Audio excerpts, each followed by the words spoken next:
time for the Ron and Brian podcast.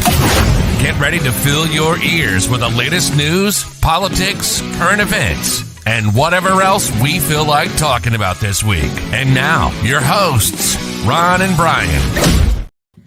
And good evening, everybody. It's Sunday night. It is 8 o'clock, and it is time for episode 260 of the Ron and Brian podcast. Brian, my friend, how are you doing tonight?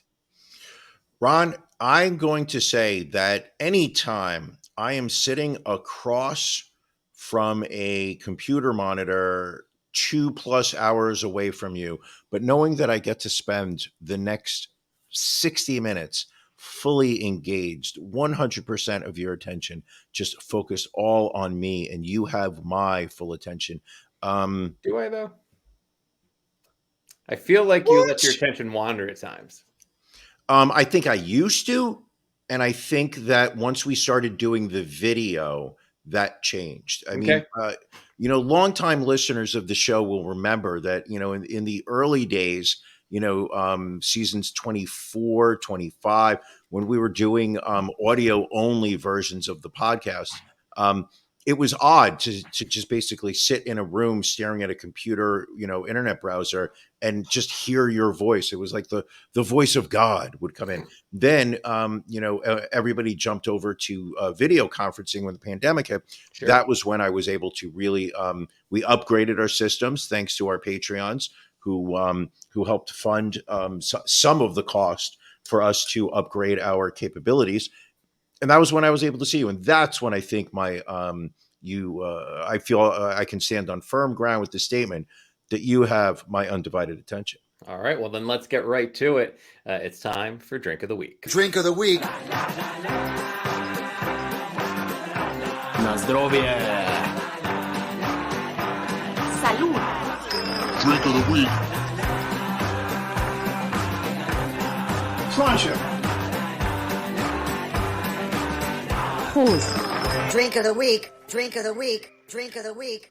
Brian, what are you drinking this week, my friend? Ron, I do love a good Pilsner. Oh, you do. And today I am drinking a Bushwick Pilsner from Braven Brewing Company. Ron, the Pilsners of Bushwick are legendary. Few remember it today, but the Bushwick section of Brooklyn was one of America's leading brewing centers through the 1950s, 60s, into the 70s. Its Pilsners were unique for more reasons than just their highly hopped character. This is a return of the style that made Bushwick famous. This Bushwick Pilsner, it's old school, dry and refreshing. It's a ballpark-ready, crushable brew. Your granddad would love this beer. Coming in at a 5.5 ABV, Beer Advocate gives it a score of 82. In the past, I've had this beer at PJ Carney's and Citi Field. Ron, this is Bushwick Pilsner from Braven Brewing Company. Liked beer? So take a sip. I mean, you've had it before. I assume you enjoy it. Just crushable. That is a crushable Pilsner. And you know why having a crushable beer is so important right now, Brian? Tell me why, Ron. Because it's Hot Podcaster Summer. Hot Podcaster Summer. I love Hot Podcaster Summer. It's really my favorite time of the year. It really is the best time of the year. Ron? Yes. What are you drinking?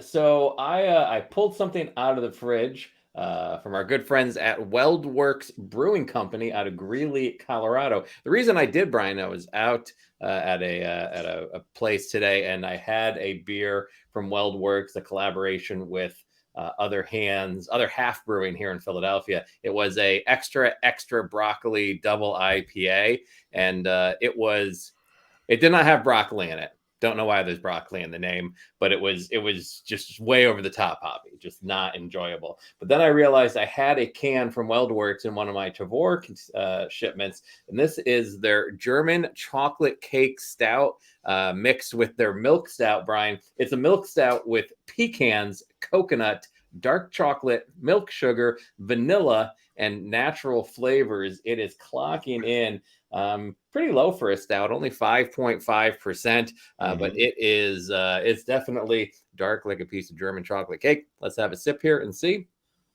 That looks beautiful. It's not bad. It's a little too sweet.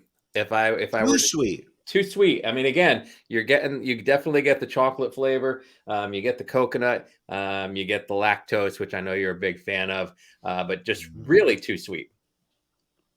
Which is odd because I think as you get older, your taste buds become a little bit more refined. I think when you're in your 20s or and younger, you are just all about, how sweet can this be?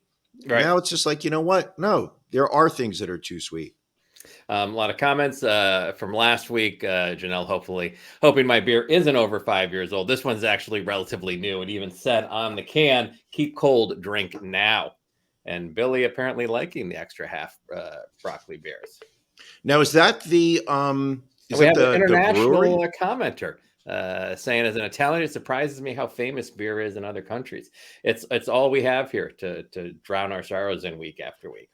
I think beer is a global it's a global beverage. And Allie, bringing the hot questions to the table right off the bat. Why does Hot Podcaster Summer start 3 weeks before summer for everyone else? That's because that's how special Hot Podcaster Summer is. I mean, we did once have a hot podcaster pre-summer soundbite. Right. It was not well received by the masses. It did not. It didn't score well. The Q rating was quite low for Hot Podcaster pre-summer. And then when we rolled out Hot Podcaster Summer. I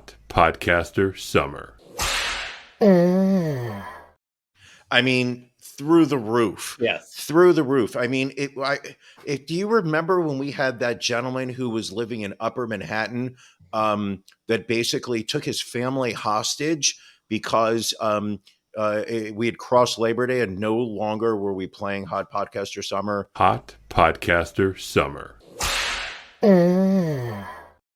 And he actually, through the police negotiators, the hostage negotiators, they, just cream of the crop with the NYPD. The only way he was going to let his children go free was that if you were to take the train up to New York, and do that soundbite again, Hot Podcaster Summer. I don't want to overdo it too much. God damn it. And then I would be on all fours, lubed up with a ball gag in my mouth while I made that noise afterwards. All right. I mean, I think there's nothing we can follow that up with except for Beef of the Week.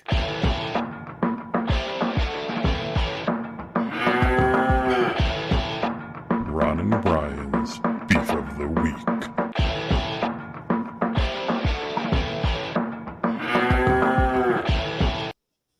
Brian, what's bothering you this week? I'm going to throw out there a petty, it feels petty. It feels very petty. As a loyal listener of the show would know, this past weekend, I went down to Atlantic City for the AC Beer and Music Festival. It's a tradition I like to do every year. Was not able to go last year. This year, our friends over at Ocean Hotel were so kind enough to reach out and say, "Hey, listen, we'd like you to go. Here's some.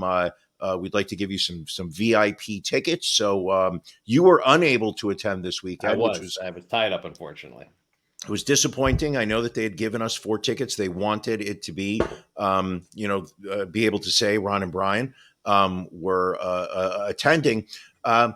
However, in Atlantic City, what they do is they take over Bader Field, which is the old airport space. I saw Metallica do their Orion Fest there probably, I'm going to say about 10 years ago, possibly more.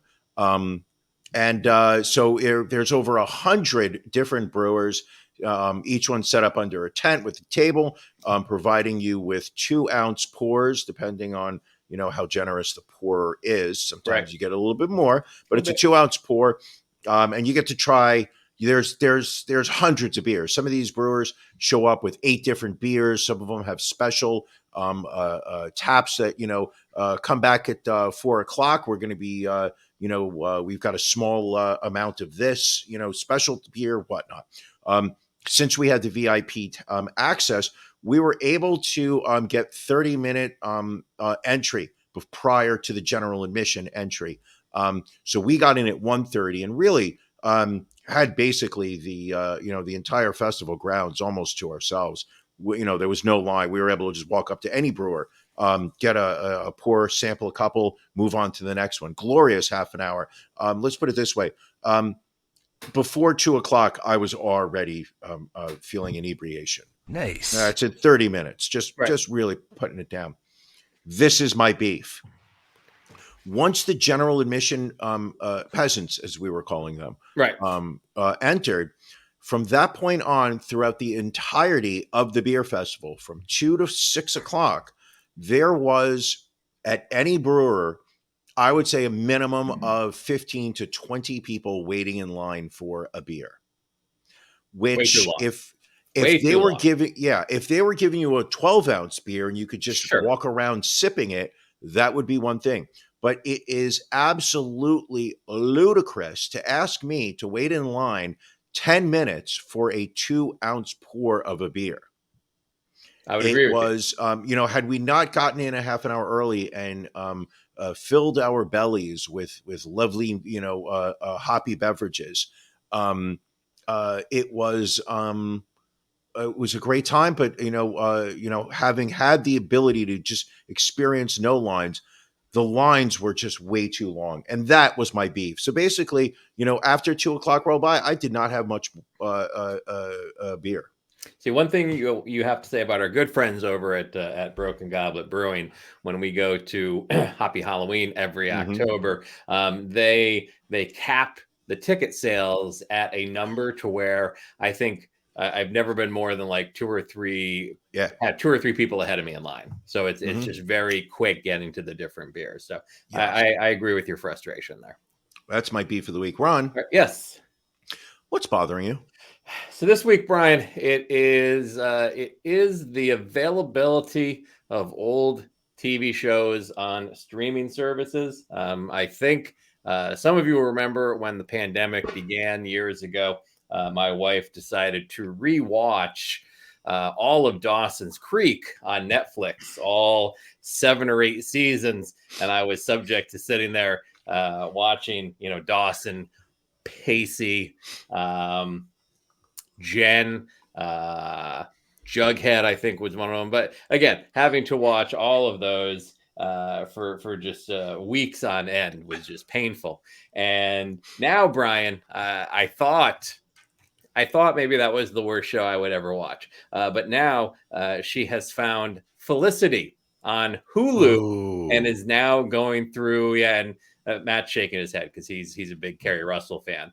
But watching Felicity makes me long for the days of Dawson's Creek. Can you walk me through, because I have never seen an episode of Felicity. Can you walk me through the plot? Give me the elevator pitch.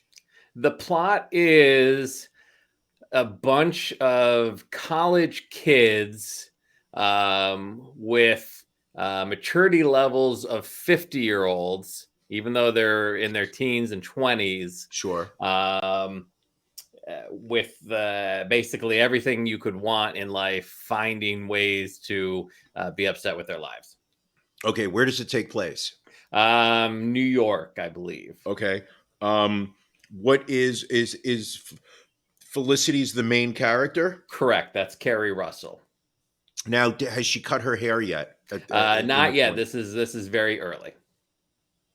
Yes. And how many episodes have you watched so far? How deep into it are we? I watched 2 today, just sitting there on my phone while because unfortunately, if she's like, "Do you want to watch anything?" I'll be like, "No, I don't feel like watching anything." And then she'll be like, "Will you mind if I put on Felicity?" And Sure. I'm like, "All right, just it's mindless background noise." Sure. So yes, Allie, right on point here. She picked a school based on a dude, Ben. Ben, I've picked up is the love of her life, even though right now she's dating Noel. That's all I can tell you.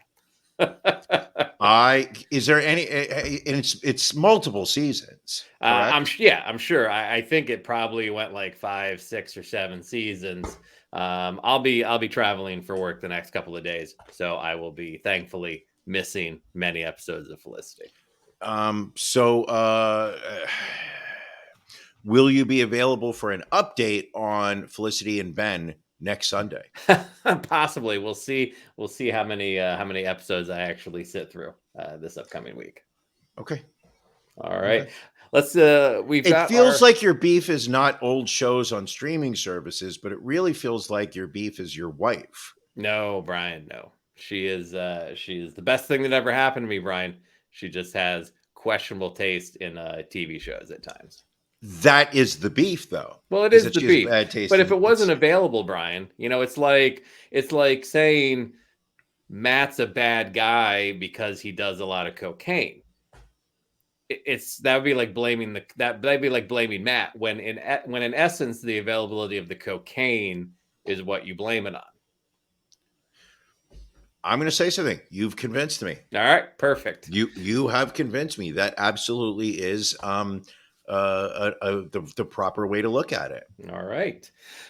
We've got stories of the week, Brian. We always try and pick a story each that we want to make sure Sure. doesn't fall through the cracks, and we want to make sure it gets the appropriate coverage. Brian, what's the story that you're bringing to the table this week? Ron, for my story, we are going all the way to Cleveland, Ohio, where over the past 2 weeks, over 30 children have vanished. 30. Yes.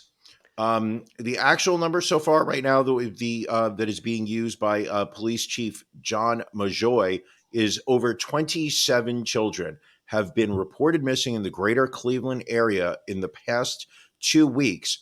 It has been referred to as a distressing number. It is something police have never seen before. They have said there is a huge concern in the local police department as to why children are missing at this unprecedented clip. Obviously, they said, there is going to be a percentage of those missing children that are running away from home. Right. We won't know until, those kids come back. And obviously we want all those children to return. We certainly, it was earlier, heard that a lot of people on the internet are putting an over under bet on the actual number of children that go missing in Cleveland. I That's mean, cruel. it's disgusting. It just, it's disgusts me what humanity is capable of. But my story is that there are 30 children missing in Cleveland. Direct, families, friends are reporting that, they're searching for the missing loved ones. All these children are ranged from 12 to 17. We have absolutely no understanding as to why it's happening, and it's not getting a lot of coverage in the news. No, well, again, don't forget Cleveland is also the location of the Ariel Castro kidnappings, where he was able to hold 3 women captive for over a decade. Years, yes. So And maybe the that Cleveland dude committed police suicide too. He did, yes. Maybe the Cleveland police aren't the best people to be handling this right now. Listen, Ron, this is not a time to start bashing police officers. All right. I back the blue. Okay. I do have a black and white American flag with a blue stripe running through the center of it, hanging outside of my apartment right now. I will not allow you to besmirch the police department of Cleveland. Ron. Yes. Seeing as you are unable to find any of those lost children, I think a good use of your time right now would be to tell me what your story of the week is. So my story of the week, Brian, it goes, we're going down to Maryland for this one. where roughly 800,000 Maryland drivers with license plates designed to commemorate the War of 1812 are actually inadvertently advertising a website for an online casino based in the Philippines. We've got a photo of the license plate here. In 2012, to celebrate the 200th anniversary of the War of 1812, Maryland redesigned its standard license plate to read Maryland War of 1812, and then have the URL www.starspangled200.org printed at the bottom. These were issued to every driver from 2012 to 2016. Apparently, someone forgot to renew the domain name in the Maryland state government.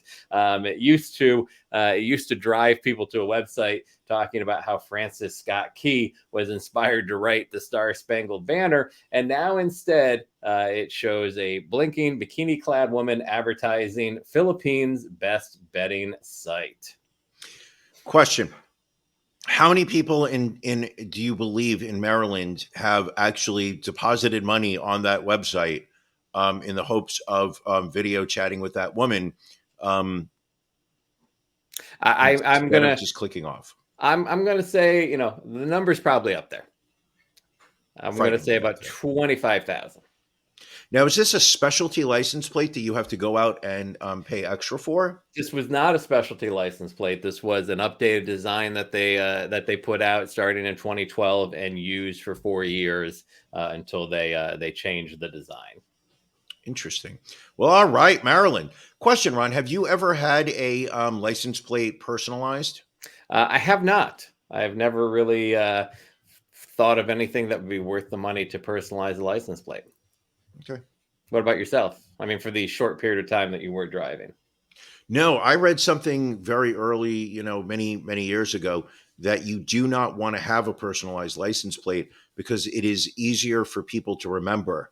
That, if your license plate was like Poonhound, everybody would be, as soon as people saw that license plate, they would sit there and be like, oh, Poonhound. So that if you were driving and smashed into an 87-year-old woman, as Right. your car tires bounced over her body, crushing her to death as she turned her body into a measly stew.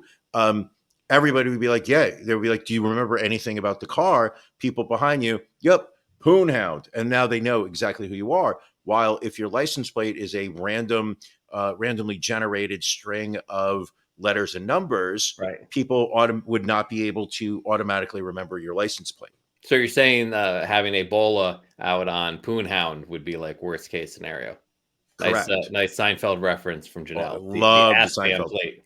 Ass Man. Are you the ass man? That was so good. Billy says one of his friends has kayfabe for his license plate.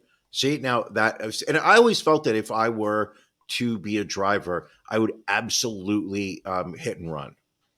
Really? Yeah, I don't see myself like if I were driving and I just slam into like some guy and watch him like go flying off to the side. I think I'm hitting the gas and just driving away. You're just I out of here. can't help it. My instinct has always been just like get the fuck out of here real fast. So in a fight or flight situation, you're choosing flight 99% of the time. Well, no, I mean, once you've hit somebody with your vehicle and they are on the ground, I don't think there's a fight there, Ron. The fight's over. The fight would be when I'm locked up in jail, Right. and suddenly my virgin rectum is being passed around by the 12 guys that are locked up in my cell. That's the fight. Who's going to make me their bitch first? That's what people will be fighting over. That would be a good over under. How many people would make you their bitch within your first week of being in prison? I would say 4. Over under as to how many centimeters your anus would be dilated after a week in prison. Yeah, I think so. Yes. Wow, Janelle bringing the heat, saying you run away from your own shadow. I don't think that's fair. I think that's a slight exaggeration. A little bit. Yes. Let's get into some of the other stories we have for this Sure. week. Months ago, I'm sure many of you remember there was the story about the 10-year-old rape victim from Ohio who was unable to get an abortion in Ohio due She to ran away from the Cleveland, correct? possibly, very possibly. But due to the new abortion laws that were passed after the repeal of Roe v. Wade, and a doctor from Indiana who treated the girl had drawn national attention to herself after speaking publicly about the case. Now she has been reprimanded by the Indiana Medical Licensing Board. This is after the state's Republican Attorney General filed a complaint about her talking about the case, saying that it violated HIPAA laws. A majority of board members found that she had violated privacy laws and voted to fine her $3,000 in addition to the reprimand.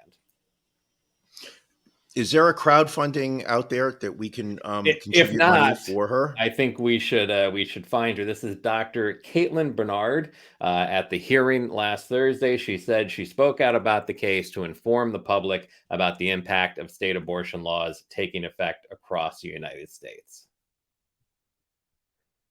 Okay, and that she's not related to Caitlin Bernard, the Canadian actress, I am not familiar with Caitlin Bernard. who's on The Sinners, also acted in The Healer, Father's Nightmare, Mom's Day Away, Home Killing Queen. No, not familiar with that at all. I did not realize you were such a fan of Canadian actresses. I'm going to say this to you. I think that due to their lax production laws and taxes, I think some of our finest acting is being performed north of the border. Interesting. All right. I mean, I respect your opinion. Do you? I don't think that's ever been the case. It always has been. I always respect your opinion, regardless of how wrong it may be. I respect your opinion. I respect your opinion. Nice. All right, that's fair. All right, going down to Tennessee, a Tennessee woman who was denied an emergency abortion for her life-threatening ectopic pregnancy ultimately became infertile and was forced to have an emergency hysterectomy to save her life. The woman, Mayron Hollis, gave birth prematurely through a cesarean delivery, but for the last several months now, her infant has been in and out of the hospital as Hollis's staggering medical bills continue to pile up. Fucking frightening. I mean, it is absolutely frightening. The rush to restriction that the right has leapt forward, almost in a leapfrog style of who can put out a more restrictive law on abortion. Obviously, knowing that it's going to be dragged into the courts, right? Like it is, and what's this isn't a theoretical argument. These real lives are being affected. Women are their lives are their safety is being jeopardized because the states that they live in are prioritizing an unborn glob of cells over their life. Right. And in this particular case, Hollis and her husband, they'd had their first child in February of 2022. She became pregnant again shortly thereafter, which concerned doctors because she had had a cesarean delivery. And when you become pregnant again within that short period of time, you increase the risk of a cesarean scar pregnancy. It's a type of ectopic pregnancy in which the embryo implants in the cesarean scar from her previous C-section. In August, she learned that her pregnancy, she did have that. Her pregnancy was already bulging out of her uterus and that she had a placenta accreta, a life-threatening pregnancy complication that occurs when the placenta grows too deeply inside of the uterine wall. She tried to go to Pittsburgh to have an abortion because the laws in Tennessee not only restricted her from getting an abortion, but would have punished her if she had left the state. And then everything just snowballed to her having to have a hysterectomy. And now, thanks to laws designed to protect life, she will not be able to have children again. Tragic. That is a tragic story. Yeah, it is. I mean, it's there's no other word for it. That is just tragic. So Jesus, that is a depressing story. Right. And as Ali rightfully says, abortion is healthcare, literally. And in this Yeah, woman's yeah. case, 100% true. Wow. Okay. America, there's literally one thing to do, and that is to um, go to your voting booths. When it comes time to vote, and vote for candidates that will represent the views that you have. We don't have a lot in this country. I know we like to talk about ourselves as being the freest people on earth. Really not the case. But one thing we do have is the right to vote into and out of power our representatives in state governments, local governments, federal governments. That vote is the most powerful thing that you have, and a tragic number of Americans do not use it on a regular basis. Without a Um, doubt. And if I you have think the that if ability to vote by mail, especially here in Pennsylvania, you have I think another 3 months to register to get your Mhm. mail-in ballot. But wherever you are, just double check, because just having been registered for voting before doesn't mean that you might not have been expunged from rolls, because um, that's the playbook for the GOP. For the GOP is to try and get people kicked that are registered for voting to be not registered, so you can't vote when you try and Mhm. go vote. Just saying. Uh, Yeah, it's very concerning. we forgot to put this story on the main agenda, but I wanted to get your opinion on this. You have a very unique political, constitutional view on life. I know I'm always interested to hear your thoughts on things. The listeners are always interested to hear your take on Sure. different things. So I want to give you this story from a township called Long Lake Township. A gentleman by the name of Todd Maxon. He apparently liked to collect cars, fix them up. He had a number of cars on his property, apparently more than the township ordinances would allow. He Mhm. had paid a fine one time and said he would keep his number of cars under control. Then his neighbors started to complain. So the township spied on his car collection with a drone. And now it is up to the state Supreme Court to decide if the township violated his rights by flying drones over his property without any type of permit, warrant, what have you. I wanted to get Mm. your thoughts on this. Okay. Did they fly the drone above his property, directly above his property, or did they fly a drone over a neighbor's property and angle the camera over towards his property? According to this article, and he has a very large plot of land, so they had to fly it over his property once in 2017 and again in 2018. I mean, I think what we're talking about here is, we're talking about, the introduction of drone use. I mean, if they were standing on the outside edge of his property on land and were able to look into his property, that would be absolutely illegal. They're not allowed onto his property. However, if they're flying above, like, what are the air rights to a Well, piece right. of land is And I, really what and it boils down and I to. think that's what the township is arguing is, if you own a plot of land, at what point does your property right Property end?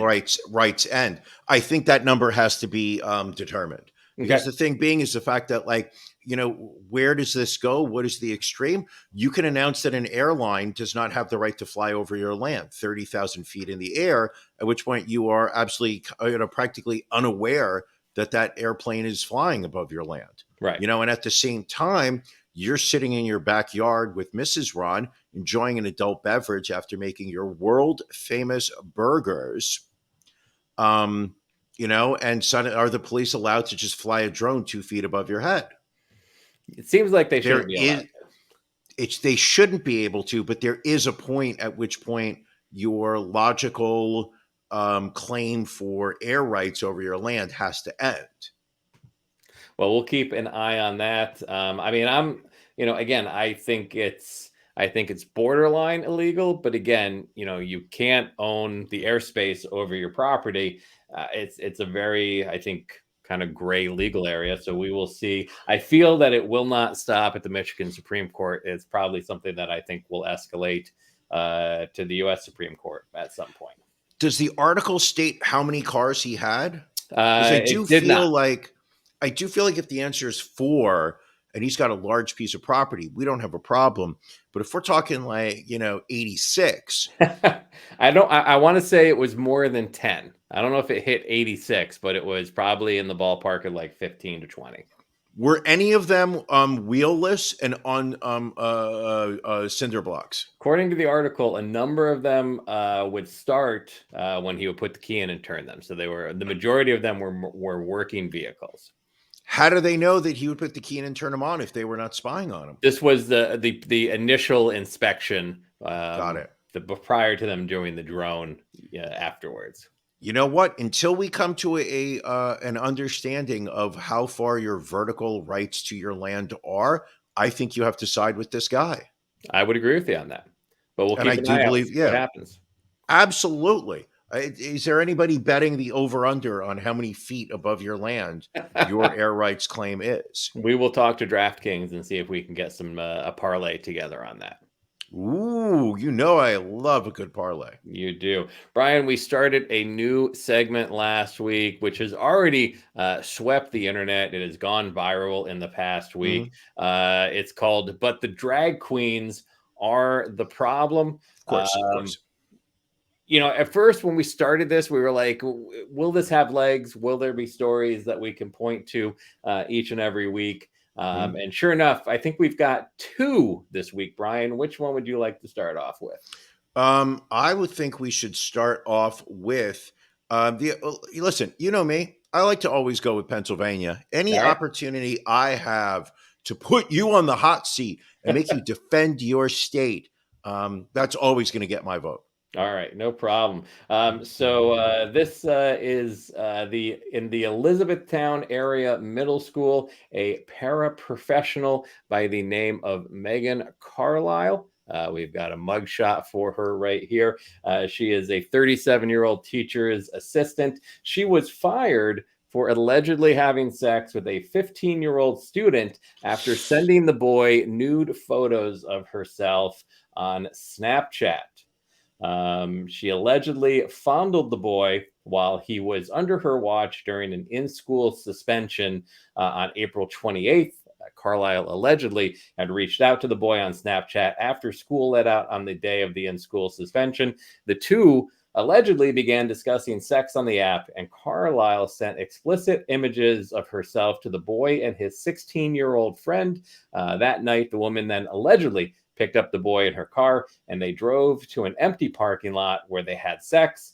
Afterwards, the school employee allegedly sent the boy $20 for food and purchased him vape pods, which she gave him on the next day. Jesus, his dick game must be good. So she was arrested. I mean, she's giving him food money and she's buying him vape pods. I mean, he dicked her down good. So Carlisle was arrested on May 25th. She remains jailed in the Lancaster County Prison with a $200,000 bail. I thought prison was where you went after you had been found guilty, and jail is where you're held while you have outstanding charges, but there has not been any trial yet. I've got no answers for you. I always thought that was the distinction. I would agree with you. Maybe they don't have a jail in Lancaster. It is Pennsylvania. It is. You never know. For a time period there, I didn't think that they had internet out in Lancaster, but I was proven wrong. People. So the drag queens are the problem, but teachers right now in their mid-30s having sex with how old was the boy? 15. 15-year-old boy, fondling him in school, and I'm not hearing any Republican outrage against the teacher profession. So drag queens are the problem, apparently. Well, Brian, not just in the United States, not just in Pennsylvania, going all the way across the world to Australia. We've got a similar situation there. This is Chelsea Jane Edwards, a 28-year-old teacher at Indooroopilly State High School in Brisbane, Australia. They will just name schools anything over there. Atrocious. It's atrocious. So she was charged in March with 2 counts of grooming and 1 count of indecent treatment of a child under 16. She apparently had contact with the child on various occasions from July to September 2022, when the grooming offenses allegedly began. The state accuses her of, quote, willfully exposing the child to an indecent photo in September. The documents further allege that she engaged in conduct with the intent to procure the child to engage in a sexual act in Queensland between July 7th and September 14th. Did she send him $20 for food? It does not appear that way, no. Did she buy him any vape pods? Not according to this article. Does the story mention at any point whether she bought him a switchblade or not? No, does not. A switchblade. Interesting. Because my understanding is that when she showed him the switchblade that she bought him, he said, "That's not a knife. Now this is a knife." And then he pulled out a huge blade from behind his back. You didn't see that one coming? I should have. You should have but absolutely I seen did that not. coming. I'm actually a little disappointed in myself. Ron, I'm disappointed in you that you did not see that Crocodile Dundee reference. Just telegraphed. Yes. Let's have a uplifting, heartwarming story, Brian. Al Pacino announced this week that he is going to be a father again at the young age of 83.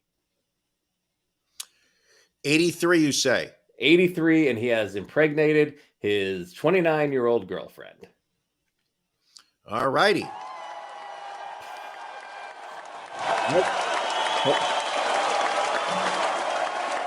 And this follows the recent story of Robert De Niro just having a newborn child at age 79. Mm-hmm. Hold on. Does De Niro get to say that one? No, much less. The crowd cares much less about De Niro. Okay. We are both white males over the age of 50, correct? We are, correct. Okay, now, what type of ejaculate is coming out of an 83-year-old man? Now, obviously, I don't know about you, Ron, but I have not watched a lot of pornography with starring men who are in their 80s. I said I haven't watched a lot. That doesn't mean I have not watched any. Right. That would be a lie, and I do not lie on this podcast. It's always the truth. I have watched some. I have not watched a lot. I'm trying to see if you're 83. Just first off, I can't even imagine the dosage of Viagra you have to take to achieve an erection. Then it's like, what is the viability of the? And now keep in mind, I will acknowledge they're both Italian men who are known for their virility. Okay. I'll cut them, there you go. Cut them a little slack here. But what is the quality of the sperm that is existing in Al Pacino's ejaculate at the age of 83? Listen, apparently it's potable. Apparently it's good enough. Potable, that means it can be drunk. It can be, you can drink it. All right. Well, I mean, apparently, she wasn't drinking it if she's pregnant. Like, clearly that's not where it was going, Ron. Now, do you think that he and Bobby, as we, as friends like to call him Bobby, do you think that he and Bobby were planning on becoming fathers around the same time?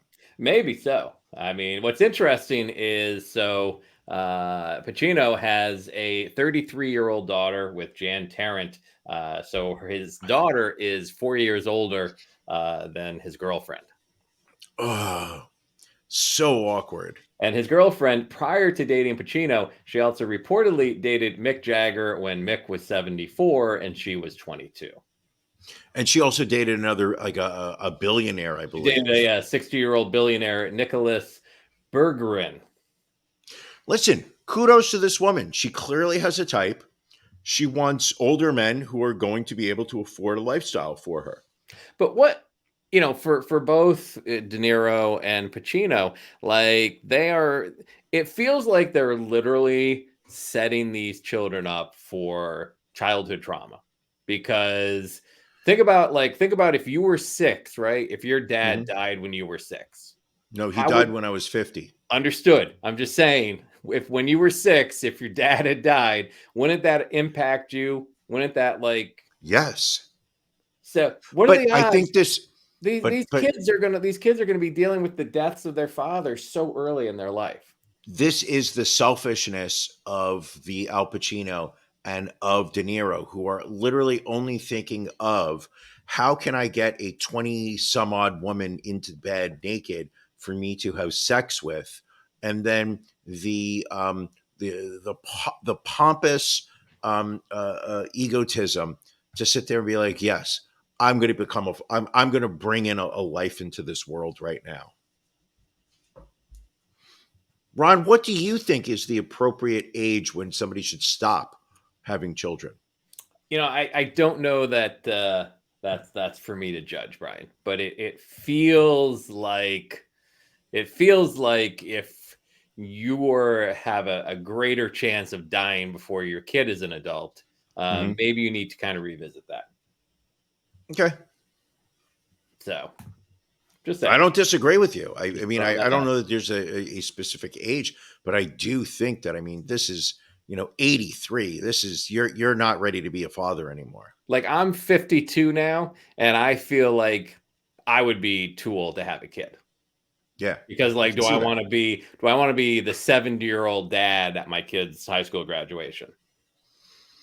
Well, if you're interested in trying to pick up some of his classmates or her classmates, there you go. On the gender of your child. They could be a they. It could be a they. I don't want to say his or her. It could be they. But maybe you want to hit on their classmates. Brian, another segment we started a few weeks back. We haven't had an entry in a while. A little something we like to call "fuck around and find out." Brian, you found a story this week. I'd really like you to talk about what happened with this particular story.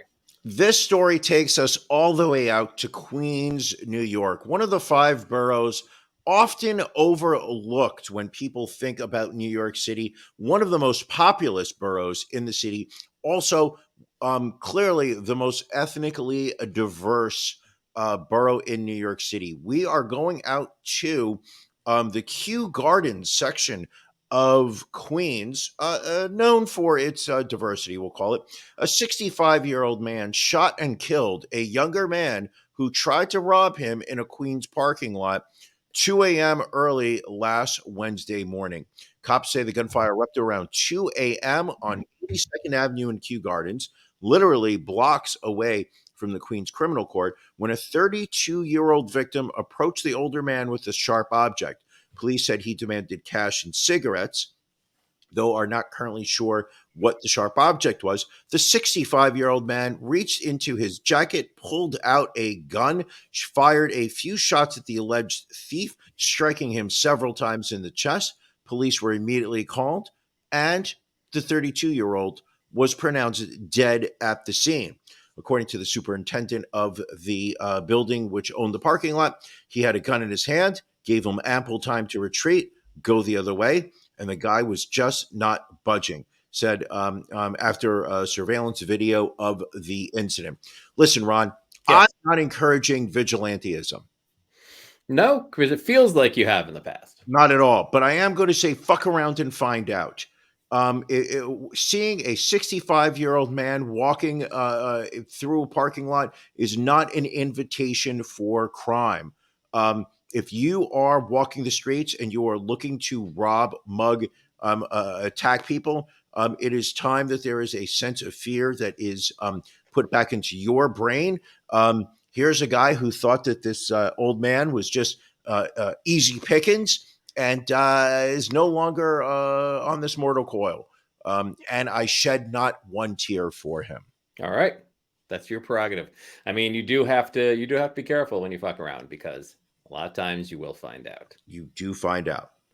Brian, you and I, both Apple fans, both use their products, Love Apple. their TV, iPads. We're both recording this on MacBooks right now. And back in April, they launched a high yield savings account with an annual percentage yield of 4.15% in partnership with Goldman Sachs. But a month later, some account holders are apparently struggling to move their money out of the account. Georgia resident Nathan Thacker told the Wall Street Journal that he has been trying to transfer $1,700 from his Apple account to JP Morgan Chase since May 15th. Every time he tried to contact Goldman's customer service department, Thacker was told to give it a few days. The money finally hit his Chase account last week, but only after the Wall Street Journal contacted Goldman Sachs. Well, that's apparently reasonable. This is becoming a big issue with a number of people. I will say, for anyone that has had to use the Goldman Sachs customer service for their Apple Card, it is absolutely horrible. So, Ron, you had any experience with the with Goldman Sachs customer service? No, I do, which is why I no longer have my Apple Card. I still have mine. And how is it? I used it a couple times, and it's perfectly fine. All right. So this is interesting. At the end of the launch week, there was about 240,000 accounts opened, customers depositing $1 billion in the first 4 days. Listen, anytime you are sending some of your money to an institution, you are always running the risk of, how do I get this money out of the institution? I mean, I think we all remember the great movie with Johnny Depp that was Blow, where he brought all of his illicitly obtained money down to Panama, where he thought it was going to be safe. And suddenly the government just closed the banks and kept all the cash. So It taught me the lesson. So you're equating Goldman Sachs with Panama, is what you're saying. Panama. Sorry. Matt just walked out. Apparently his mom works for Goldman Sachs. He took that last story very personally. Well, now we understand how he can afford all that cocaine. That's very true. His mother is purchasing all that cocaine for him. Brian, it seems we go back and forth week to week over whether we have stories from Florida, whether we have stories from Texas. This week, it is Florida. A tragic story, this one. A Florida mother was busy shoplifting inside of a department store when her car suddenly burst into flames with her two children trapped inside. Alicia Moore, 24 years old, parked her car outside the Dillard's department store at the Oviedo Mall on May 26th with her two young children inside. She went inside with a man who had not been identified. He allegedly began stealing from the store, and nearly an hour later, so she left these kids who could not care for themselves, should not have been left unattended, left them for an hour, and found the car engulfed in a massive blaze. Now, thankfully... Yeah, this is rough. This is a rough story. Thankfully, shoppers and witnesses helped rescue the children inside. One child suffered first-degree burns to the face and ears. The other suffered smoke inhalation and thankfully no major burns. She was arrested and charged with aggravated child neglect and arson, as well as petty theft and battery charges. She's currently being held in Seminole County Jail on a $48,000 bond. There you go. I mean, what would you do to her? I mean, I think you got to take the kids away. No, I have a feeling that's probably. Let me see if it says in the story. It doesn't really say. I mean, obviously, with her being in jail, the kids are probably somewhere in the foster care system, which is always a roll of the dice too. It's tragic, and I don't know. You hear so many tragic stories coming out of it. And if she's being charged with arson, then she must have done something that led to the fire in the car. Like, I don't know if she Sure. left a cigarette burning or something, but clearly the police feel that she's responsible for the fire starting in some way, shape, or form also. Tragic. Just a tragic story. Also, a couple weeks back, there was a story about a Florida parent who had Amanda Gorman's poem removed from school. It was the poem "The Hill We Climb" was removed from a local elementary school, and now the parent, Daly Salinas, admitted she never really read the poem. We are becoming a stupid country. Becoming? I mean, Yeah. I'm gonna say we've hit that. No, we are pulling works of literature. We are pulling works of literature from schools based on the complaints of people who haven't actually even exposed themselves to it. Yeah.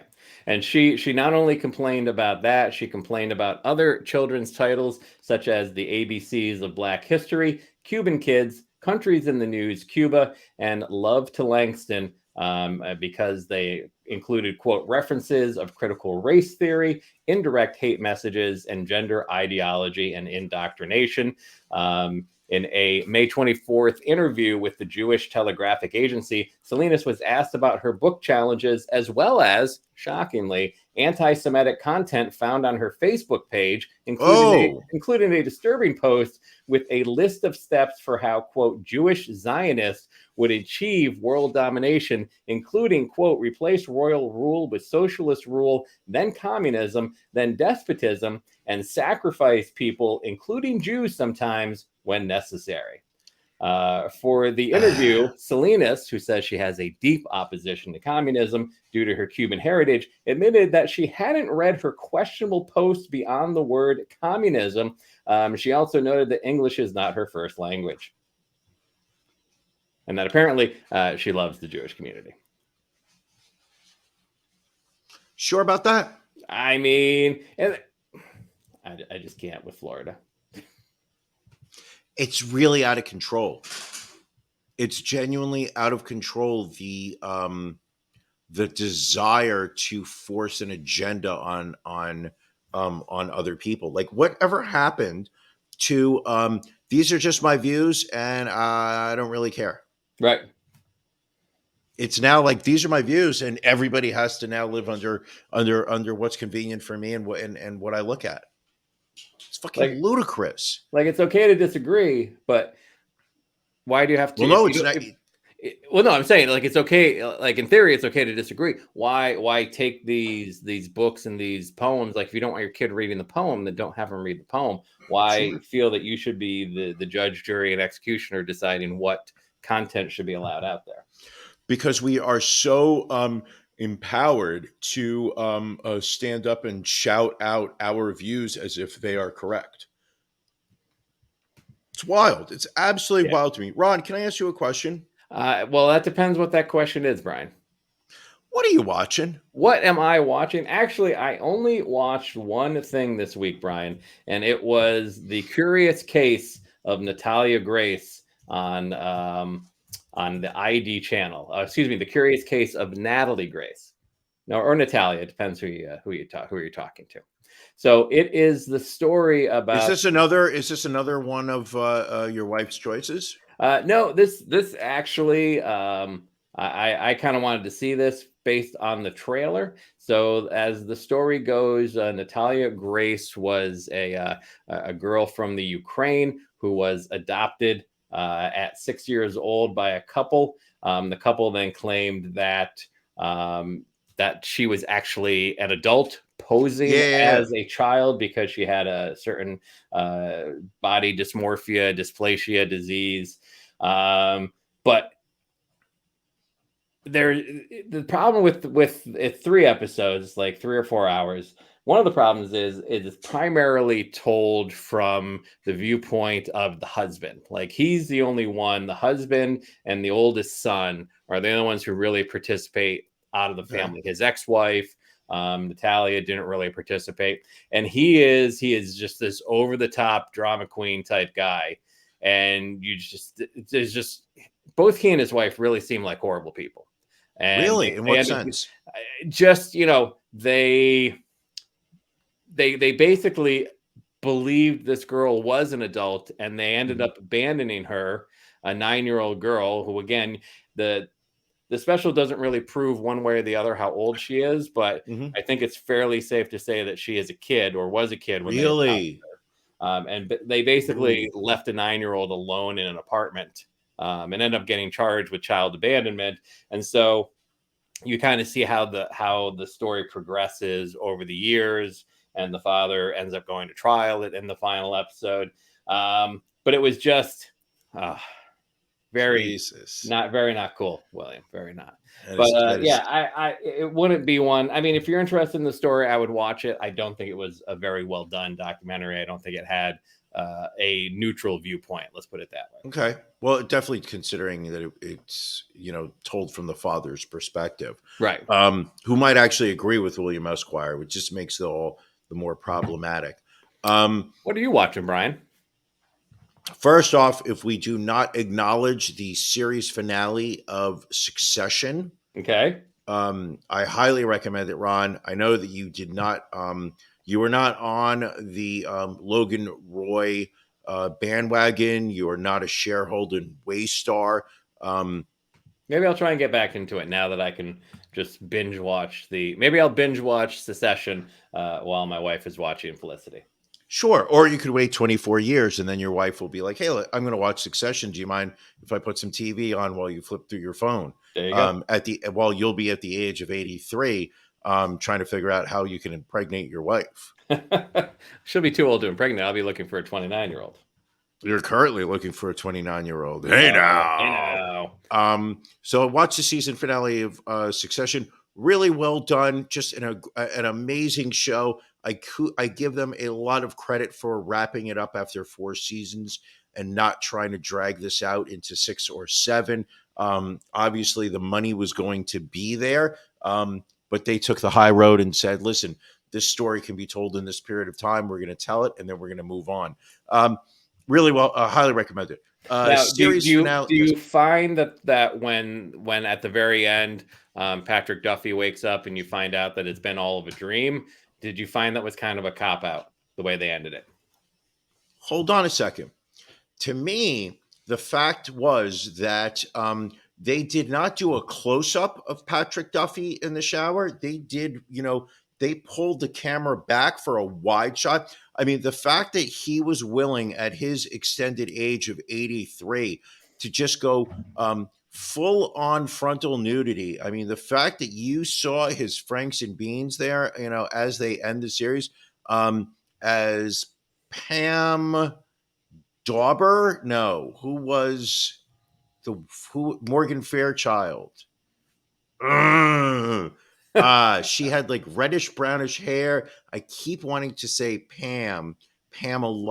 Am I right or no? I'm not 100% sure, but I Really? will. I thought you I did. will allow you. I will allow you to continue to guess. Well, I'm sure. I'm hoping somebody's looking that up right now.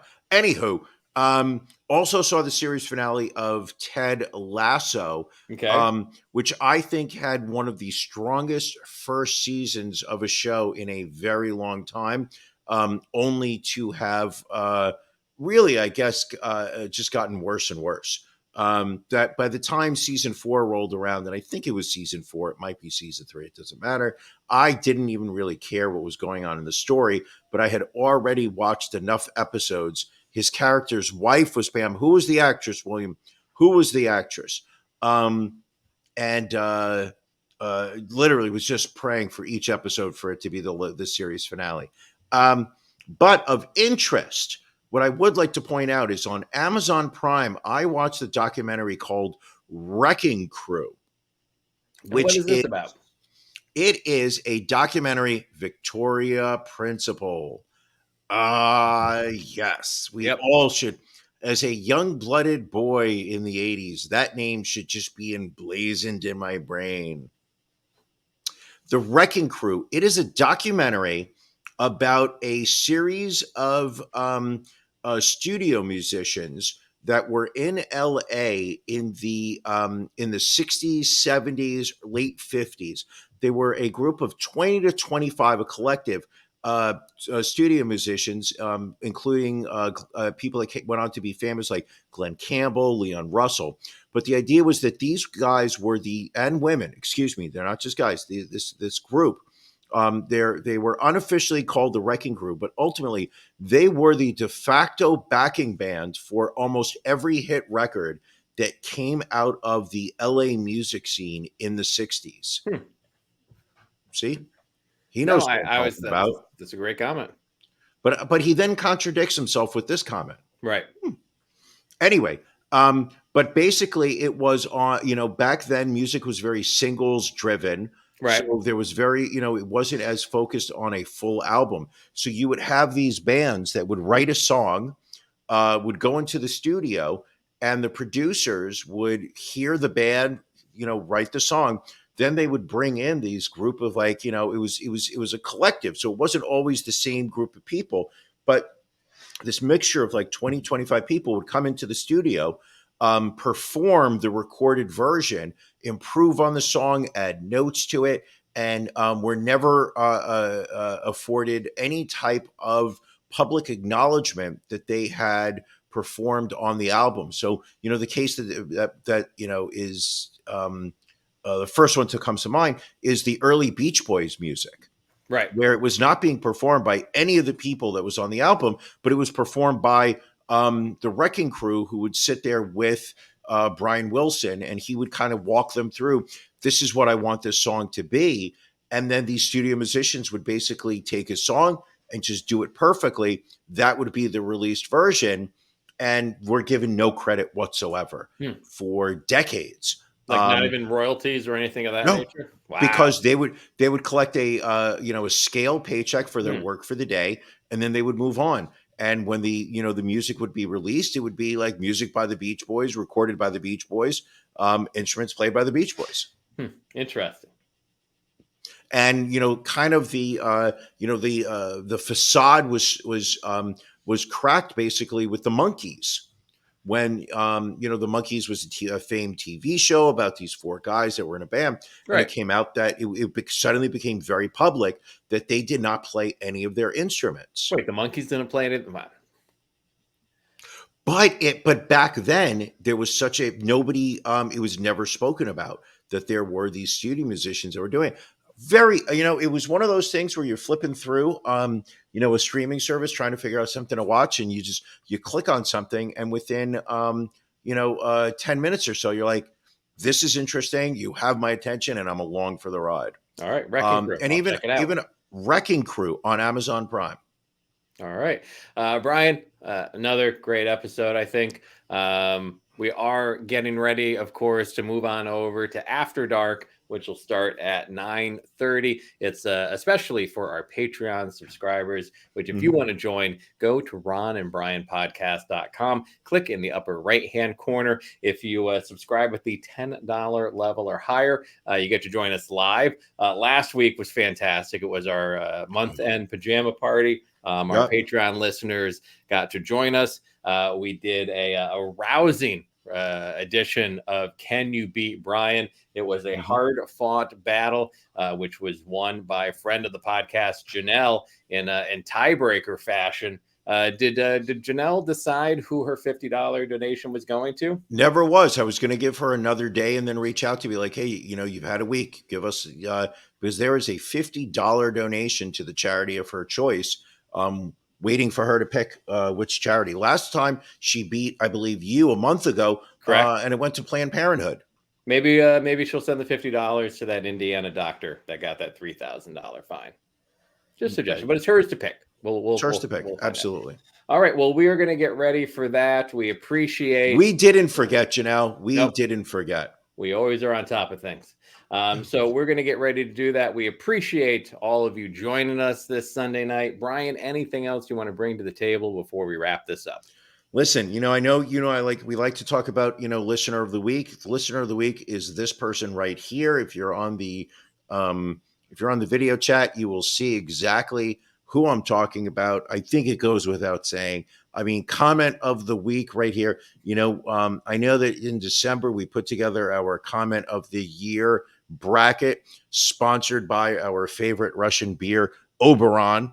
Oberon, wasn't it? O'Brien, I don't know. What the fuck it is. Anyway, this is my vote for comment of the year. All right, fantastic. All right. Well, thank you all for joining us, everybody. Patreon folks, we will see you in about 20 minutes. Everybody else, we will catch you next week. Thank you for joining us on the Ron and Brian podcast. We're live each week on YouTube, Facebook, and Twitch. You can find prior episodes, links to our social media, and everything else Ron and Brian at ronandbrianpodcast.com. See you again next week.